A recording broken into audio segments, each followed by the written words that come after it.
At 24, I was divorced. Even started, doing meth, then smoking crack cocaine, running around not being responsible, and ended up coming out to Illinois and got into a bar fight and shot two people and ended up going to prison.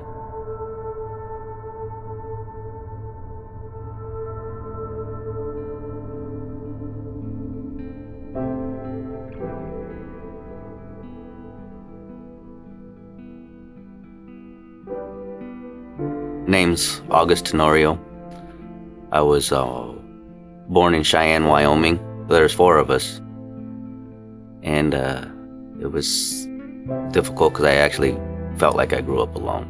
At 11 years old, I started drinking, pretty regularly, and that was even with my dad. I used to get, the little ponies, the Miller High Life ponies in my stocking for Christmas. So it was crazy. Well, my mom, she had this love of money, and so it was really difficult because my mom, she used that against my dad. She used me. This is a woman that goes to church and try to teach us about God, and like, how is she acting like this? Why is she doing this to me? And I mean, what was the point of going to church? I mean, how is God supposed to help me through this? I mean, I said, well, I'm just going to go out to Illinois. I'm going to see my kids, and I'm going to come right back because I need to take care of this case, this situation. And so I come out to Illinois, and then the friend that I was staying with, she had a boyfriend, and he was an alcoholic and a woman abuser. And so one night he was drunk, and they were fighting and arguing, and he started getting violent. So I took him out of the house, and I felt like, oh, I can defuse this situation by taking him out to, the tavern and, just drinking and let him, drink it off or whatever. And I was having an okay time drinking and, playing pool. And all of a sudden a bouncer comes up to me and he says, hey, are you August? And I was like, well, why? Who's asking? And he says, because that guy that's going out the door right now, he's being kicked out. I just put my head down and I was like, no, I better go with him. Right behind us, here comes a bunch of people, following us. He ran back into the crowd of like 12 guys. He hit one, and then everybody just swarmed him. And I had a gun, so I shot two of the guys, thinking that I'm saving this guy, doing him a favor, and I couldn't let him, this guy get beat up or killed or whatever. So we take off, we run. And it was close to Easter, because when we got back to the apartment, there was all kinds of eggs that were colored and stuff like that. And I just remember eating all the kids' eggs for the next day. But then I fell asleep and I woke up and I just had this overwhelming feeling. And I said, what did I do? I said, I came out here to see my kids.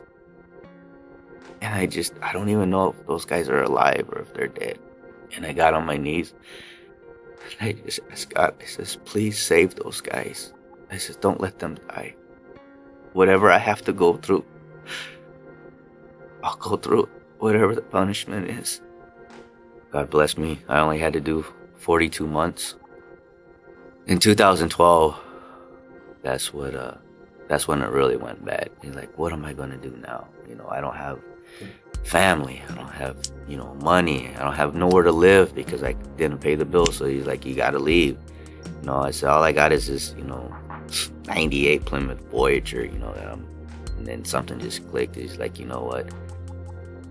Why don't you try to go to that one place, New Life, over there by Midway, that you used to walk by every day, all the time on the way to work. And I walked in and I just started feeling this emotion come over me. And it was a release. And I just knew that God was present. He was there. I had the shakes and I had to drink because I used to drink from as soon as I woke up, it was just 6 in the morning until I passed out. Pastor Mark asked us to raise our hand who wanted to change their life. I went forward. Pastor Mark came down, prayed over me, and then I just like, you know what? God, please take this from me.